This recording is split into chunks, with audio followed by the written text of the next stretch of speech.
Support for this episode of Judaism Unbound comes from the Ochs family JCC in Palo Alto, California, whose vision is to be the architects of the Jewish future. The Ochs family JCC is an incubator for new expressions of Jewish identity.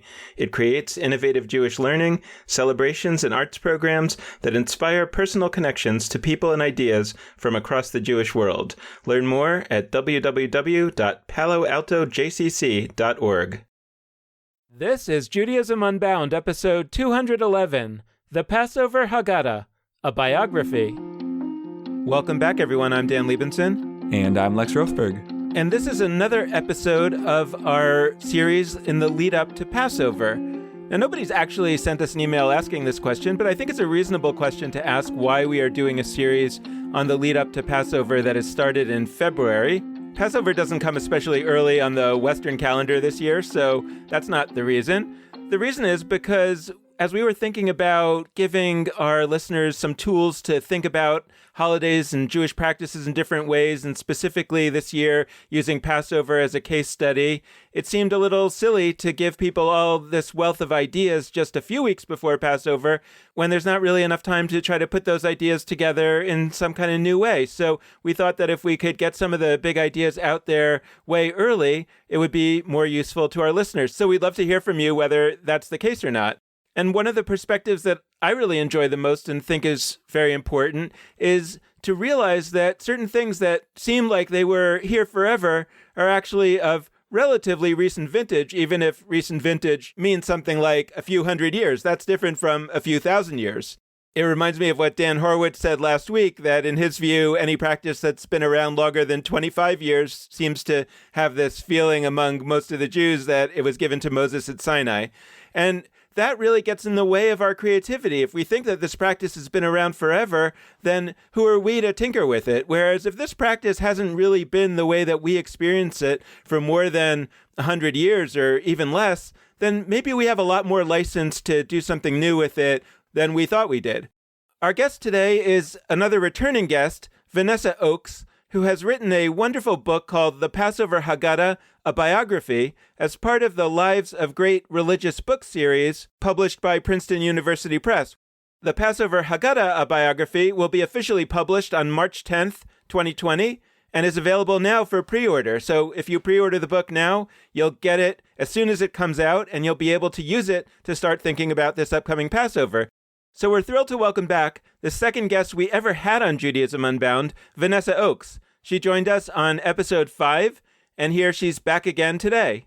Vanessa Ochs is a professor in the Department of Religious Studies and a core member of the Jewish Studies program at the University of Virginia. She is also an ordained rabbi.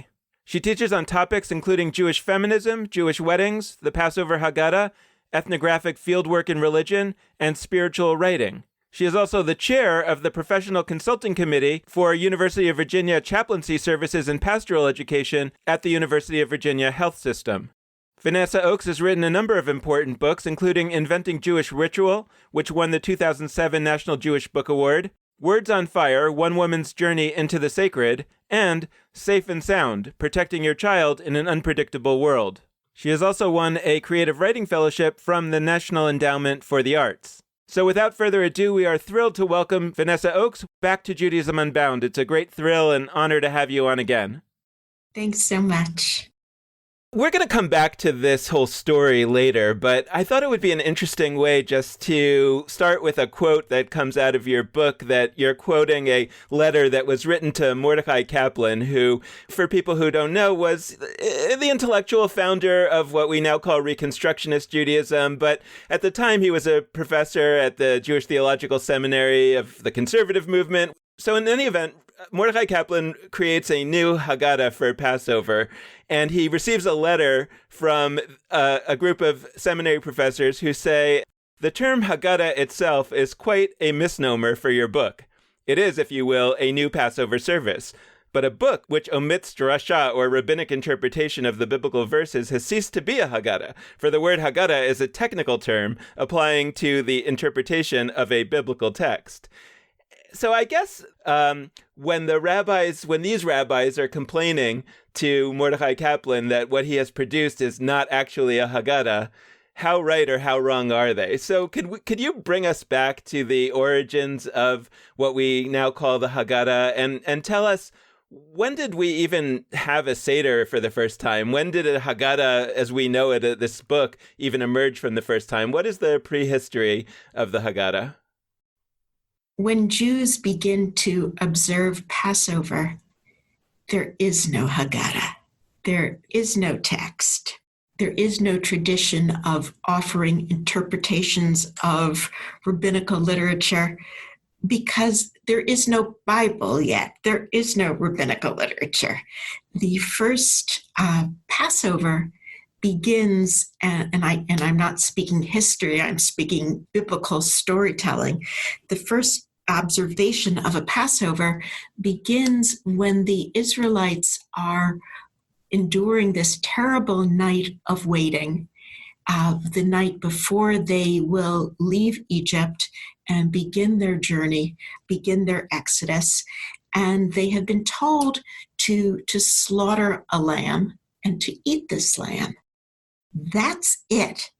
This sacrifice, this eating, putting blood on the door, on their door, so the angel of death will leave their house alone, as the angel of death, of course, enters the homes of the Egyptians.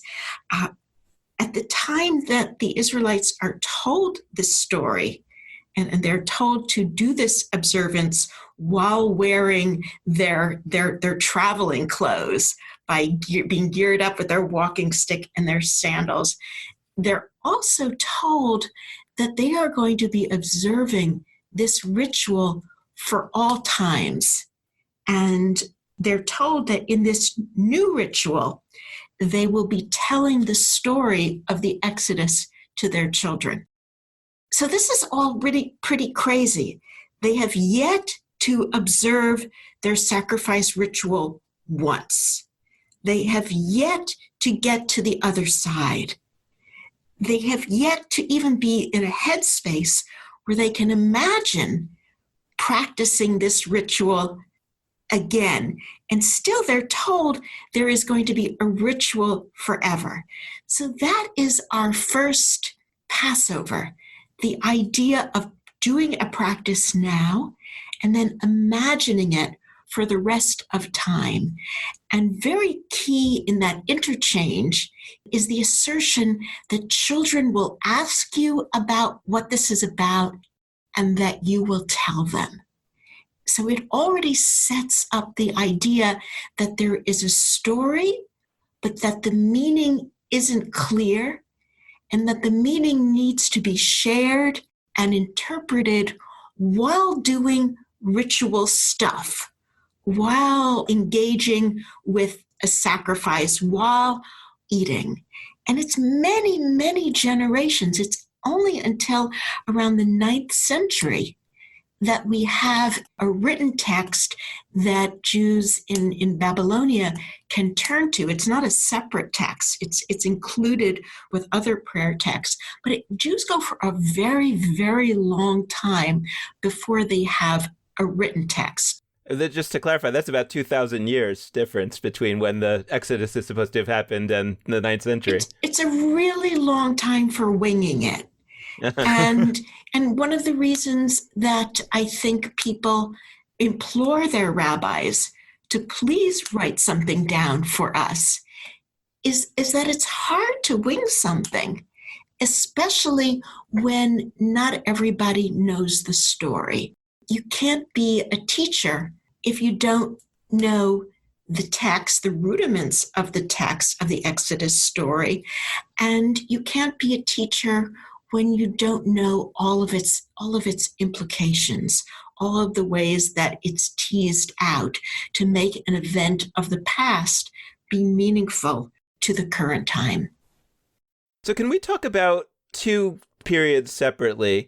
First, before there is any such thing as what we would really call a Seder, which in Hebrew means organization. And so before anything is really organized at all, what do we know about how Passover was observed, if anything, or what do we speculate about how Passover was observed? And then I think there's this other period that comes when there is an order, but there's not yet a book.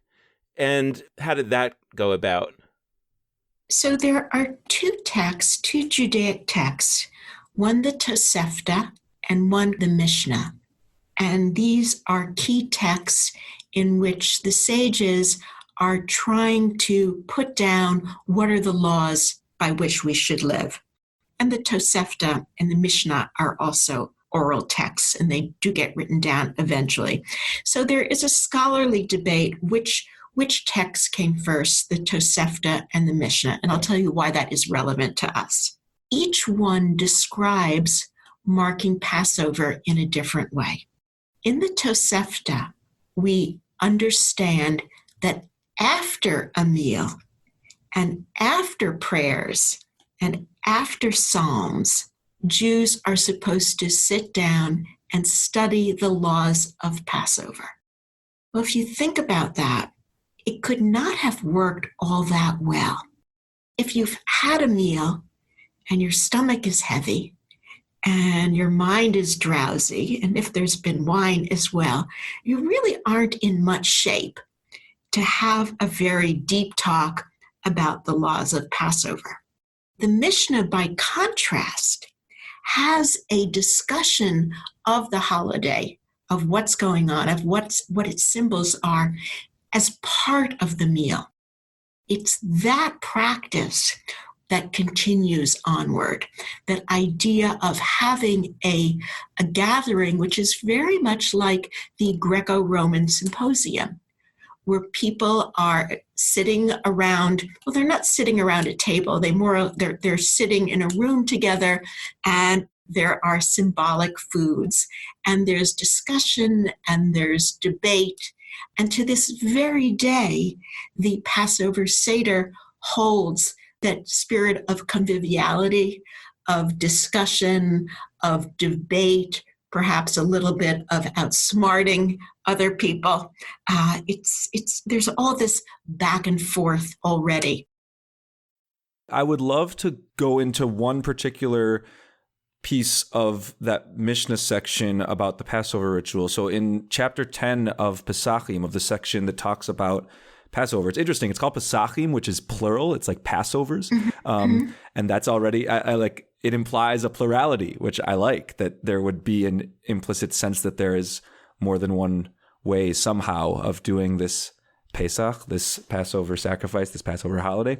But in chapter 10, something interesting happened to me when I first saw this text, because here I am, somebody who grew up doing a Passover Seder, and I have thought to myself, this is the way you do it, and this is roughly, I mean, I figured there were some changes over time, but like probably roughly what has been going on since the first Passover Seders.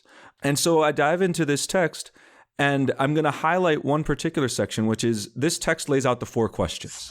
So this text in the Mishnah says... It lays out its 4 questions. Well, right. That's where I'm going. So it lays out 4 questions. It says, so there's a second cup of wine poured. They're sort of talking about the order of the Seder. So there's a second cup of wine. And here, a child asks questions of their parent. It says a son and father, but I'm going to go child and parent. And it gives 4 questions. What's fascinating is 2 of the 4 questions are, so one of the 4 questions is entirely absent from all of the Seders I grew up going to. It's just a different question that if I read it now would be totally mysterious and irrelevant to me, at least if I didn't really dive into it. One of the questions is, on all other nights, we eat roasted, stewed, or boiled meat. On this night, only roasted. So that's one of the original 4 questions. Yeah, they really had a cholesterol issue in those days. Yes. And another question says, oh, and by the way, it's not really a question. It's like a statement. We talk about them as the 4 questions, but it's just more of a confusing thing about what makes this night different from other night. This is one way that it's different. We eat certain kinds of meat on all nights, on this night only one. Then it says, on all other nights, we dip once. We dip vegetables once. On this night, we dip twice. I don't know about you. When I eat dinner, I don't dip. I don't like have a ritualized part of dipping. And that question changed at a certain point to say, Ein anu mapilin, we don't dip. Why on this night do we dip twice? A core element of the Passover Seder that we think of as this paradigmatic moment, even of the whole Jewish year, the 4 questions, the child asking the parent these questions, has drastically shifted in some basic ways since its founding. And I ask all this as a preamble to what does that start to open up for us as we think about changes in the Passover Seder, in Passover observances over time? How does that recognition that core elements of this Seder have changed open up what we might think of today, or even what people in the last few centuries have thought of as sort of authentic kinds of Passover experiences? So I have a 2-part answer. Part 1 is that these questions work by announcing that this night is different from all other nights. And so it doesn't quite matter what it is that we're doing at the moment. What matters is that it's different from this Seder night.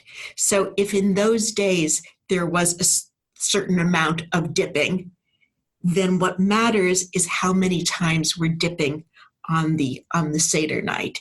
If you look at nowadays, it matters that we don't usually lean on pillows or cushions when we eat, but now we do.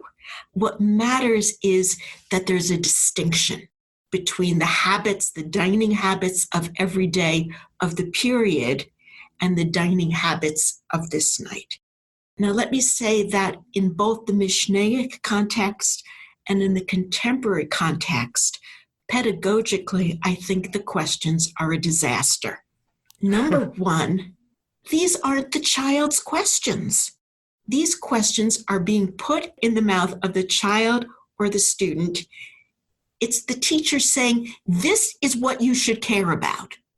This is what you should be wondering about. Well, what if the child isn't caring or wondering about these things? The questions are particularly problematic because the question asking takes place at the beginning of the Seder when some of these things haven't even happened yet. So the child doesn't even know that these are going to be issues. I think left to his or her own device, a child might have far better questions to ask about the night of the Seder than the ones that are being offered. These questions are there if you're desperate. They're meant to say, put yourself in a question-asking state of mind. It doesn't really matter what they are, but what happens with tradition is it gets rigid. And so already in the Mishnaic period, there's a kind of rigidity. This is what you were supposed to ask, when actually it's the spirit of asking that matters. So there is a sense that a lived tradition potentially is more powerful than a text that is frozen inside of a book. Of course, once the text is written down, the various rabbis who've put it down say, if you don't do it my way, then you're not fulfilling the mitzvah of Passover at all. And you see that exactly the way you began, Dan, when you were talking about Mordechai Kaplan, that the rabbis in the 20th century at the Jewish Theological Seminary are saying that if you, Mordechai Kaplan, don't do the text as we do it, it's not the real thing. And Kaplan was incredibly radical. And interestingly, in the first and second generation of people who used Kaplan's book, there were those who liked lots of stuff in it and then had next to it a more traditional Haggadah that they could turn to. So, here's the part where Kaplan eliminates the plagues. We're sticking the plagues back in because it is not so much it's our textual tradition, but it's our oral lived tradition to dip our fingers in the wine and pour it out, that a real Seder can't be a Seder unless we do these things. So I want to go back quite a bit further to the time in ancient Israel when Jews are making pilgrimage for the festival of Passover, as they would make pilgrimages to other times. That was a very dynamic practice to travel far from home, to bring your lambs, to be sleeping out in the open, to hear all these lambs, to hear the bleeding, to see the blood, to hear the Levites singing. That was a really dynamic ritual. Anything after that, it's a diminished version of what was so glorious at one point. And what we've been trying for generations and generations is to insert liveliness.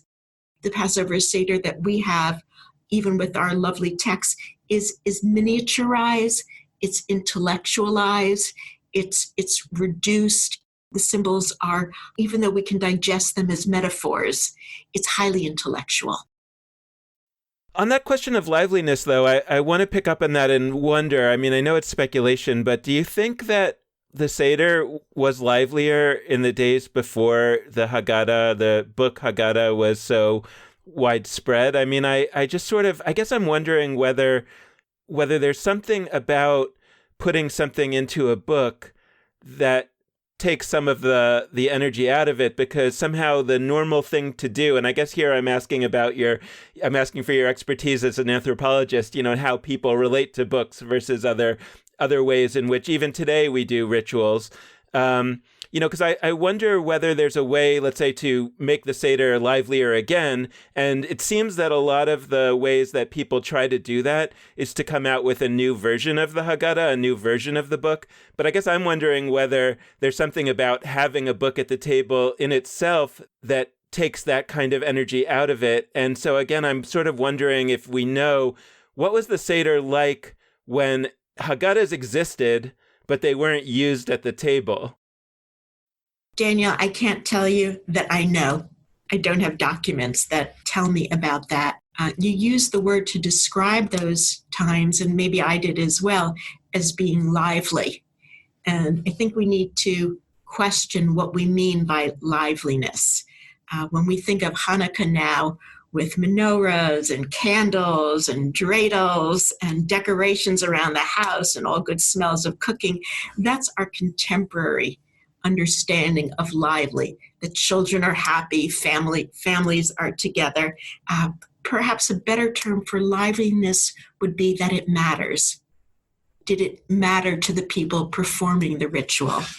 And it's very possible that before the Haggadah came into being, and even in the early years when it came into being, it wasn't a lively ritual. And perhaps it was because it was actually a sad ritual. There's something in the essence of the Passover Seder, whether we do it without a book or whether we do it with a book, that there's an element of mutedness in it, because the text is saying we were once enslaved and then we were freed. But what does this mean for Jews anywhere and in any time when they no longer experience being in their own land or having autonomy or feeling that God actually listens? And one of the difficulties, I think, in any Haggadah is that the Haggadah has a theological imperfection. It announces that Jews once cried out, or the children of Israel, to be precise, once cried out, God entered in, God saved them. But where is God now? And the book, the text, does not provide an answer for us. Now, I want to share something else with you. I teach a class at the University of Virginia called the Passover Haggadah. It happens to also be a service learning class where students are also volunteering in community placements. And at the end of the semester, they write a Haggadah of their own. About the second day of class, I have the students actually go through a Passover Seder with somewhat of a traditional Haggadah in hand. Often I use the Hebrew School Haggadah that I had with numbered lines because it's easy to read along. The non-Jewish students who've never been to a Seder, and usually it's half or 2/3 of the class, they open up the book. They sit in a very respectful way, and they are prepared to read this through in a solemn service. Now, I want the students to understand what a Seder is really like. And so I walk over and I whisper to two other students, I want you to have an argument about which kind of wine you like better. In the middle of the service, I'll say, you over there, you didn't bring a girlfriend this year? The students who've never been to a Seder are looking at me totally aghast. And the Jewish students are nodding like, yeah, this is what goes on, and it's much worse. And we finally get to the end of the service. The students, I've made the students try at least a little bit of gefilte fish, and because they're undergraduates, we've been drinking grape juice. But they do have a feel for this kind of dysfunction that emerges around the reading of the Haggadah, and the fact that there's conversation, side conversation, and discussion. And that's where the liveliness is. In fact, the liveliness tends to happen when we put the book down. There's this wonderful scene in a movie, one of Woody Allen's movies, Crimes and Misdemeanors. The folks who are the family sitting around a table, they're yelling at each other about the mumbo jumbo. Do you believe this? How can you still have faith? And I'm watching this, I'm thinking, yes, that's what a Seder is supposed to be about. Challenging each other and remembering the past and figuring out how it remains relevant in the present. So it's always a matter of putting the book down. I wanted to reflect on a couple pieces that have come up so far. One of which is, I'm curious to hear more from you about other kinds of imperfections with the Haggadah, because what I love in your work is that you don't only, it's clear that I interpreted that you have a love for this ritual, but I also saw that you noticed a lot of gaps and a lot of imperfections that we could think about improving in one way or another. One imperfection that you've named is this inability to get everybody's questions, not just the ones that are on the page. What are some other imperfections that maybe you would identify about the Seder that we could think about how to address moving forward? The text assumes a level of Jewish learning that few have. I'll tell you a story about that problem. Every year we used to go to my in-laws' house for Passover. And my father-in-law, who observed only one Jewish ritual each year, which was the Seder, he observed it very, very strictly. And we're doing it the way he did it in his own childhood, where we all went. Either he led it, sometimes he let us read as well, but you had to do it according to the book. And one year, the very year that we gave him his first Bible, it was the Everett Fox translation. One year he decided that we could not go on any longer because we didn't know the Exodus story. A major flaw in the Haggadah is that we don't know the story. Most of us just don't know the story.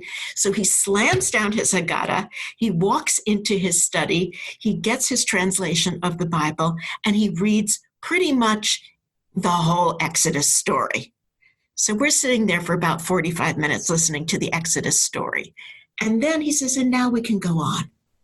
If you don't know the story of the Exodus, then the Haggadah doesn't really make all that much sense, because particularly with all of the rabbinic interpretations, which are very cerebral, they're very meta, if you don't know the text that they're commenting on, certainly all the commentaries, which are incredibly difficult to parse in the first place, even if you know the story, they are just impenetrable. Number two, the Haggadah demands that the person who is leading it has some pedagogical instincts. And this was an insight that was brought to me by an incredible educator named Noam Zion. Most of us aren't expert teachers. We don't know how to take a text and make it accessible to Aunt Sadie, to Uncle Harold, to our non-Jewish friend, to our 6-year-old, to our 14-year-old, to college students. We just don't know how to manage, how to be expert teachers and also expert ritual facilitators. We just don't know how to do it. The miracle of the Haggadah, the text, is that even without our expertises, at least we can muddle through. at least we can get some sort of a reasonable facsimile of how it could go if it were done well. And in some ways, I think the contemporary Haggadot, and Haggadot, by the way, is the plural of Haggadah. Many contemporary Haggadot come out very forcefully saying, look, the issues of the past, being in slavery in Egypt, are past. We need to name the issues that are facing us right now. We need to name the issue of the subjugation of women. We need to talk about immigration, talk about climate change, talk about, in one Seder that my students created, talk about eating disorders. These are the constraints. These are the enslavements, so to speak, that we have right now. And the contemporary Haggadot very, very artfully map those current enslavements onto the Haggadah and help people to figure out how can they make that Seder relevant now. Many people will use the contemporary Haggadot either as a supplement to a traditional Haggadah, or they will use it before Passover or during Passover, and they will treat it as a special learning / social action kind of event. Growing up, what I thought the traditional Haggadah was the 30-ish page, multicolored, I'm not even remembering the name, but like children's Haggadah that we use. It was not only for children, but it was like a children-friendly Haggadah that we used at our Seder. I had no idea that there was like a traditional Hebrew text of the Haggadah that had certain things. And I remember early in college, getting to college, and people would talk about, it's so funny that at the Passover Seder, there's not traditionally this discussion of the actual Exodus story. And I was just like totally befuddled because like growing up, there was a conversation about the Exodus story in my Haggadah that we always used. Occasionally we'd, find little acted out plays, versions of it that we would do. As we've evolved and as we've gotten YouTube videos, we'll play things. Like there's all sorts of, and for us, it was always about the Exodus story. And it totally blew my mind. And I agree with you that it's a gap in certain kinds of traditional Haggadot that you wouldn't approach the Exodus story in a direct way, but that it would sort of infuse in only indirectly for those who have the background knowledge you describe. I bring that up for a few reasons. When I hear people talk about like the traditional Haggadah, and I'm not referring to you so much here, but I'm referring to, I think, ways we talk about this in general. I think in certain senses, I would question the term in 2020. There clearly are older versions, like there are versions of the Haggadah that go back farther than others, and which are structured in a certain set of ways and reference certain Hebrew texts, certain Aramaic texts, etc. I want to think about whether that means they are sort of the traditional Haggadah, because I think sometimes in these conversations, people who are sort of inside the Jewish community presume that Seders look like theirs. And I think of my own, and it's like, I didn't know what a wandering Aramean was.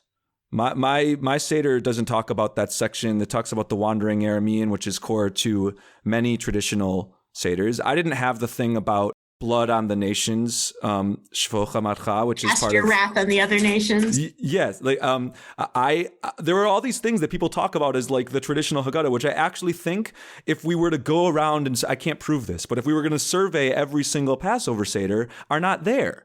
And so my question is, so first off, I think that's really awesome, actually. I think it's a beautiful display of the diversity of Jewish life that is the case.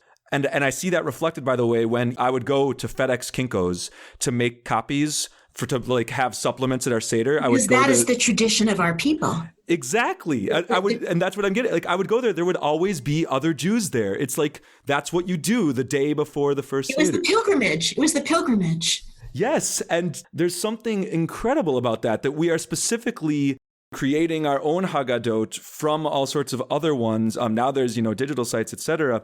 So what I'm getting at is like, how can we think about what the traditional Haggadah is, or the traditional Haggadot, plural, which is sort of what I'm arguing. How can we think about that in ways that both acknowledge that there is a rich history with certain texts that were centralized and certain ones that weren't, while still simultaneously recognizing that today's world of Jews and occasionally non-Jews is far more diverse and incorporates texts and traditions that might not be in those older Haggadot.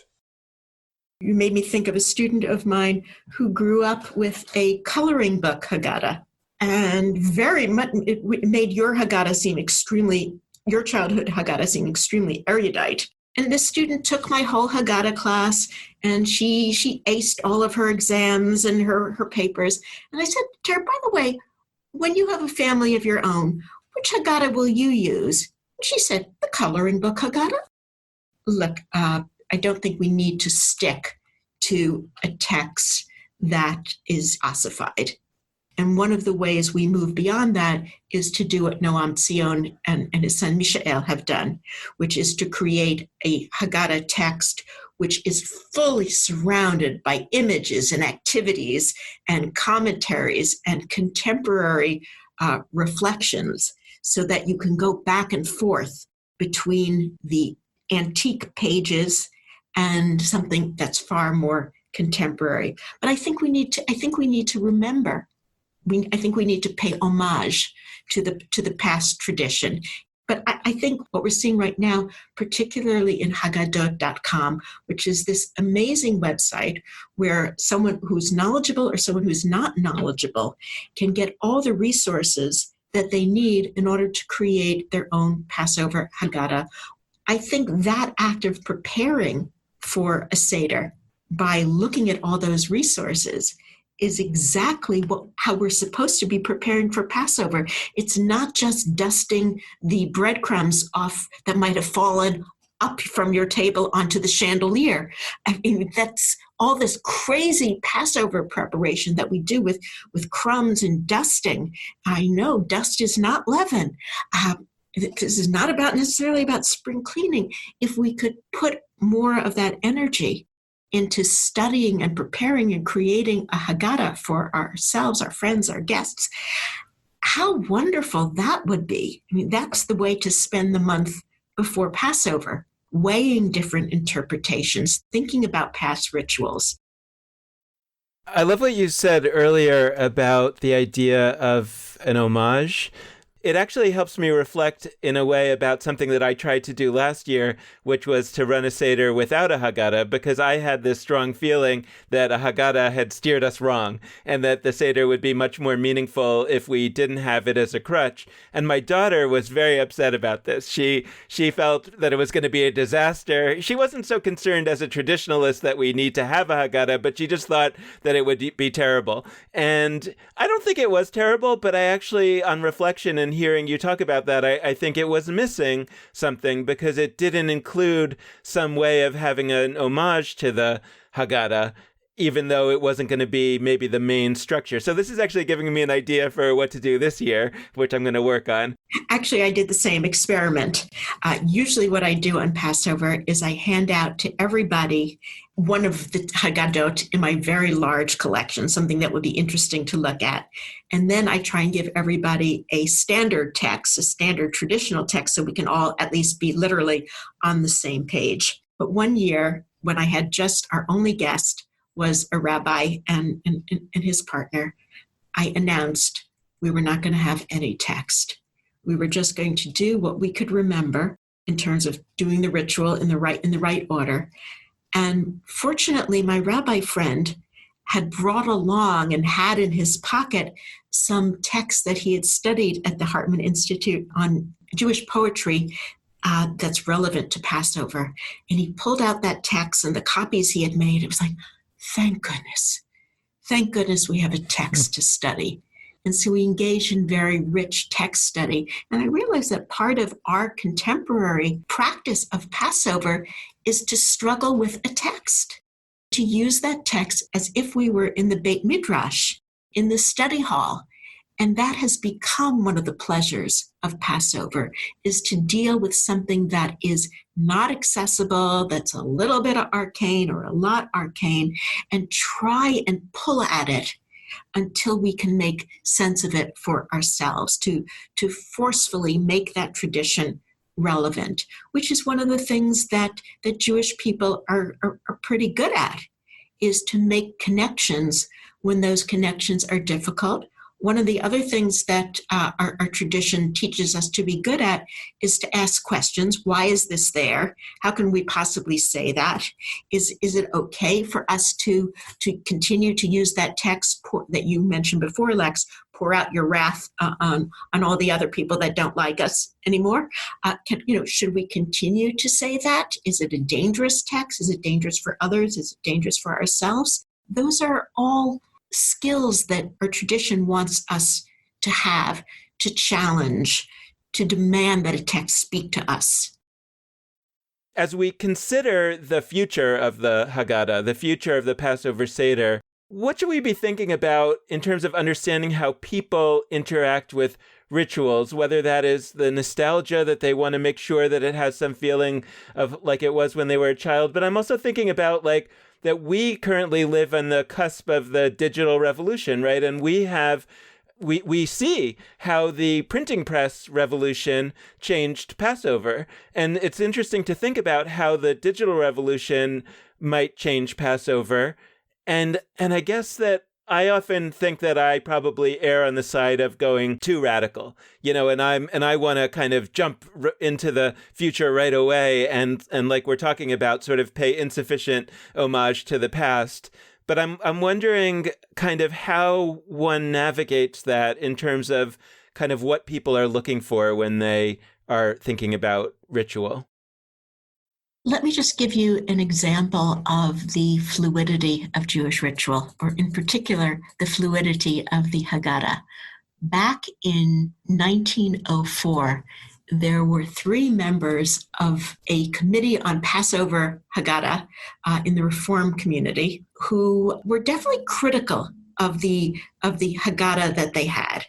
They said that the current Haggadah was obsolete and tasteless, at times giving offense to our sense of devotion. This is due to the commingling of purely religious elements with the didactic, of inane, sophistical discussions with the announcement of lofty precepts, the humorous with the tragic, psalms with jingling rhymes, universal truths with narrow materialistic concepts. And so a new Haggadah was created.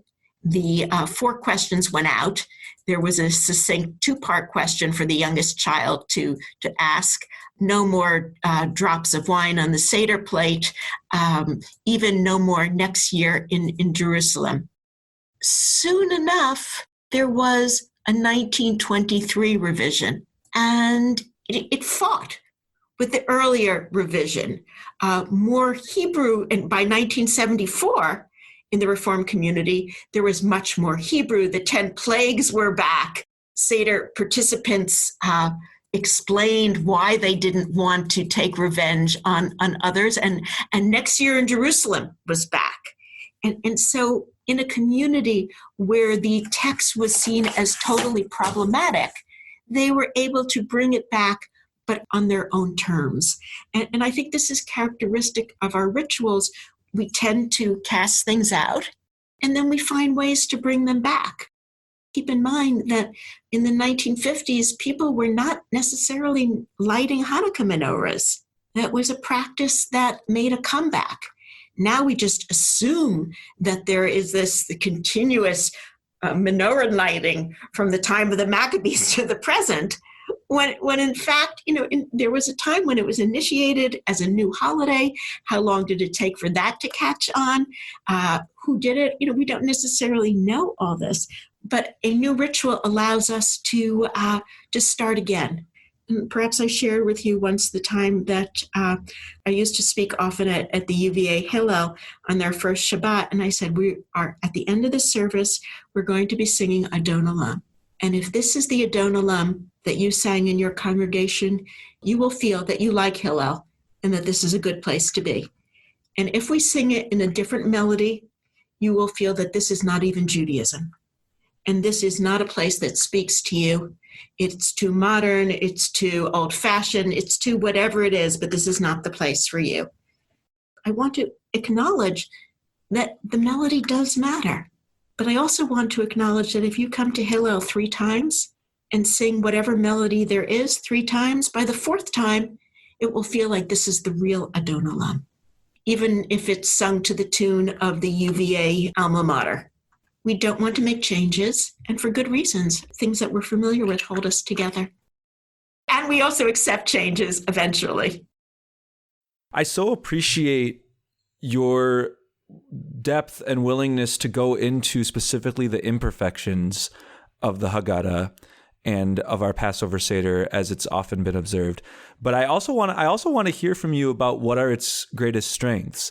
And I'm interested in that both just sort of on its own terms, like what can we learn from elements of this particular Jewish ritual and, for the Haggadah, a Jewish text that's powerful.